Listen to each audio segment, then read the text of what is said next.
उसके शरीर पर अपने आप खरोच के निशान बनने लगे थे। शायद दुनिया की सबसे डरावनी फिल्म है 1973 की द एक्सॉर्सिस्ट। पर क्या यह बस एक फिल्म की कहानी है या फिर इसके पीछे कोई ऐसी सच्चाई छुपी है जो रोंगटे खड़े कर दे? आज हम उसी असली घटना के बारे में जानेंगे जिसने इस फिल्म को जन्म दिया। तो सवाल तो यही उठता है ना, कि क्या दुनिया की सबसे खौफनाक फिल्म सच में एक सच्ची कहानी पर बनी है? देखिए, इस फिल्म के बारे में तो सबने सुना होगा, पर यह बात बहुत कम लोगों को पता है कि इसकी जड़ें एक असल जिंदगी की घटना से जुड़ी हुई हैं। तो चलिए आज इस कहानी की तह तक चलते हैं। तो चलिए चलते हैं साल 1949 में। जगह है अमेरिका का मैरीलैंड। बाहर से देखने में तो सब कुछ बिल्कुल नॉर्मल लग रहा था, लेकिन एक घर के अंदर कुछ बहुत ही अजीब, कुछ बहुत ही असामान्य होने वाला था। कहानी का सेंटर है एक 14 साल का लड़का जिसे हम रॉबी के नाम से जानते हैं। रॉबी अपनी आंट हैरियट के साथ रहता था और दिलचस्प बात यह है कि उसकी आंट कोई मामूली प्रोफेसर नहीं थी। वो पैरानॉर्मल एक्टिविटीज और डार्क स्टडीज की जानकार थी। मतलब वो उन लोगों की मदद करती थी जो दूसरी दुनिया में जा चुके अपने लोगों से बात करना चाहते थे। और यहीं से इस कहानी में एक अजीब मोड़ आना शुरू होता है। देखिए, रॉबी के माता पिता इस दुनिया में नहीं थे और वो उनसे बात करने के लिए तड़पता था, बेचैन रहता था। और यहीं एक कहानी में एंट्री होती है उइजा बोर्ड की। अब ये एक ऐसा बोर्ड होता है जिसके बारे में माना जाता है कि वो जिंदा लोगों को मरी हुई आत्माओं से कनेक्ट करवा सकता है, एक तरह का पुल। तो रॉबी ने जिद पकड़ ली और उसकी जिद के आगे उसकी आंट ने उसे वो उइजा बोर्ड तोहफे में दे दिया। अब रॉबी तो रोज उस बोर्ड से खेलने लगा, अपने माता पिता से बात करने की उम्मीद में। पर उसे क्या पता था कि यह तोहफा बहुत जल्द एक भयानक अभिशाप बनने वाला है। और फिर अचानक आंट हैरियट की मौत हो गई।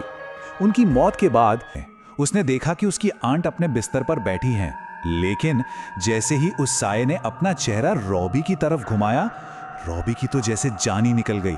वो उसकी आंट नहीं थी। उसका चेहरा सड़ा हुआ था, कीड़ों से भरा हुआ, और आंखें पूरी तरह सफेद थीं। और खौफ का ये सिलसिला यही नहीं रुका। जैसे ही रॉबी उस कमरे से बाहर भागने के लिए पलटा, दरवाजे पर एक और भयानक साया खड़ा था। लंबे लंबे दांत, लाल सुर्ख आंखें, एक डीमन। रॉबी उसे देखकर वहीं का वहीं जम गया, हिल तक नहीं पा रहा था। जब परिवार वाले घर लौटे तो उन्होंने जो मंजर देखा वो और भी ज्यादा डरावना था।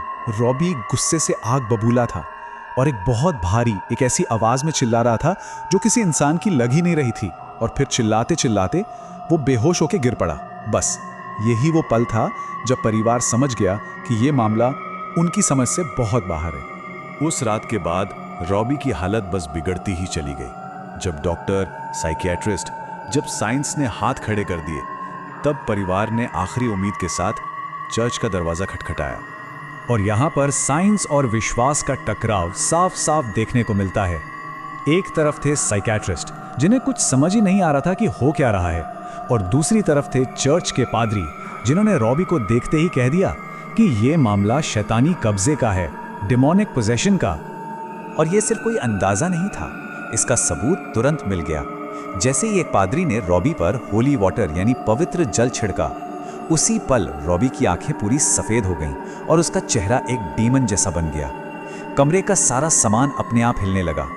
भूत उतारने की कई रस्में की गईं, पर रॉबी की हालत सुधरने के बजाय बिगड़ती गई। एक दिन तो हद हो गई।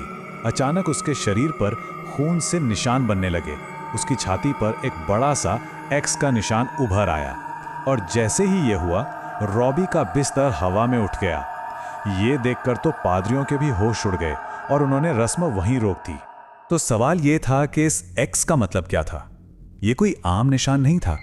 पादरियों ने बताया कि लैटिन में एक्स का मतलब है 10, यानी रॉबी के शरीर पर एक या दो नहीं बल्कि पूरी 10 शैतानी आत्माओं ने कब्जा कर रखा था।